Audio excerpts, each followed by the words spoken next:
Have you ever fantasized about delving into the far reaches of the universe? This may become a reality thanks to recent technological developments and the concept of self-replicating spaceships. In this video, we will examine the probable difficulties of such an undertaking, the consequences of this technology, and how self-replicating spacecraft could occupy entire galaxies within a few decades. So let's explore the world of self-replicating spacecraft while buckling up.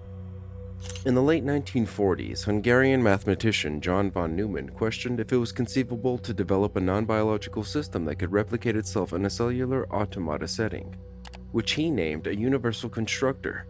Thought leaders like Freeman Dyson, Drexler, Ralph Merkle, and Robert Freitas later used Von Neumann's concept for space travel even though he wasn't considering it at the time.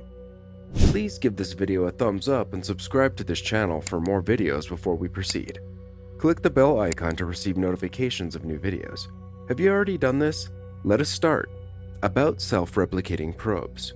Mathematician John Von Neumann proposed the idea of a self-replicating spaceship, which has been described by futurists like scientist MICHIO KAKU, and discussed in a wide range of hard science fiction books and stories. Von Neumann probes are another name for self-replicating probes. Self-replicating spacecraft might in some ways resemble or echo the characteristics of viruses or living things. A Von Neumann probe is a robot created to go to faraway star systems and build factories where it can make thousands of replicas of itself.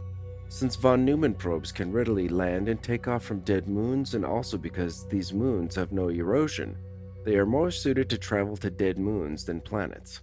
These probes would forage for food off the soil and use the iron, nickel, and other naturally occurring deposits to produce the building blocks for a robot factory.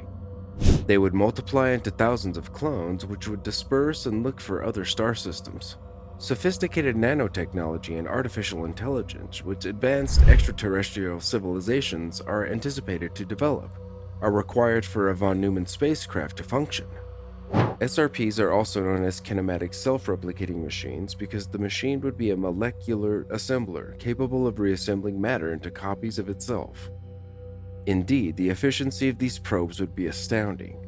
According to a new study in the International Journal of Astronomy, SRPs could be propelled between stars by alien intelligence, ETIs, via the slingshot effect. And indeed, that is the identical technique utilized to move the Voyager spacecraft from planet to planet around our solar system. SRPs, however, would use slingshot movements around stars to operate on a galactic scale, obtaining a boost in velocity by capturing energy from each star's rotation around the galactic center. Models show that this method might be used to send probes to every solar system in the galaxy in as little as 10 million years. The slingshot effect would incur little to no extra cost and result in a 100-fold gain in efficiency. The knowledge that SRPs might reproduce instantly, creating copies of themselves as they're moving, increased efficiency. As they travel across great distances, the probes would gather material from the interstellar medium, such as dust and gas. Theory of self-replicating probes. Von Neumann demonstrated that self-replicating spaceships utilizing their exponential growth would be the most efficient way to carry out large-scale mining operations, such as mining a whole moon or asteroid belt. A self-replicating spacecraft might theoretically be sent to a nearby solar system where it would search for raw materials, obtained from asteroids, moons, gas giants, etc., to build duplicates of itself. Then these copies would be distributed to other planetary systems. The initial probe, or parent, may then carry out its main mission inside the star system.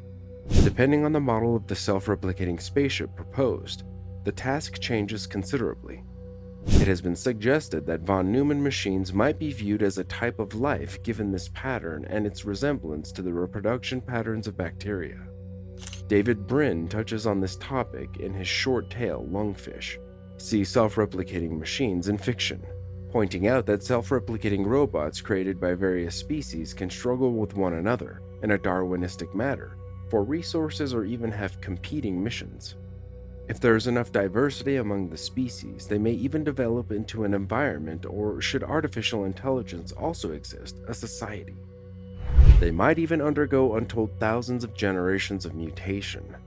In 1980, Robert Freitas released the first quantitative engineering analysis of such a spacecraft, in which the non-replicating project Daedalus design was modified to incorporate all subsystems required for self-replication.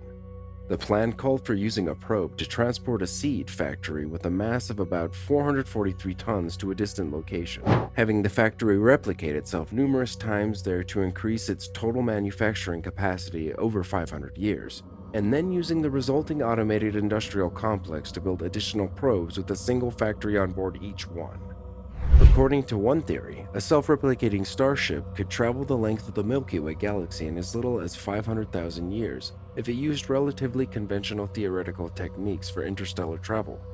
For example, no exotic faster-than-light propulsion and speeds restricted to an average cruising speed of 0.1 c.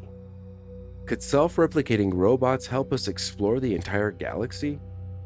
Alpha Centauri is the nearest star system to us and is around 4.4 light-years distant.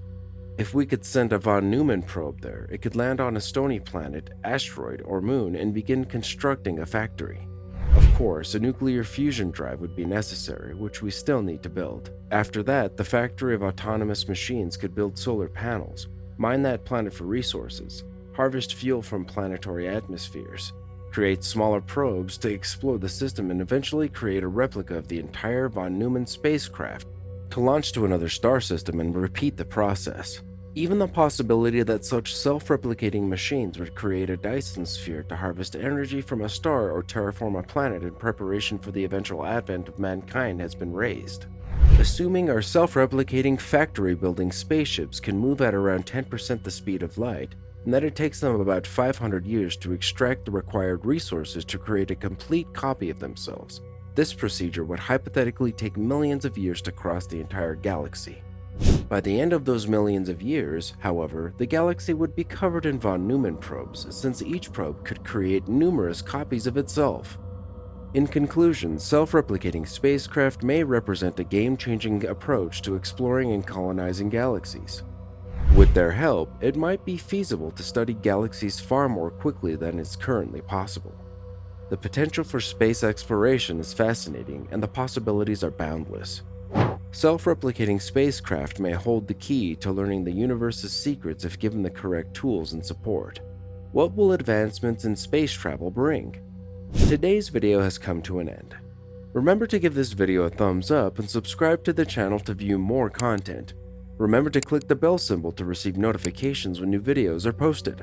I will leave you with this and hope to see you in the next video.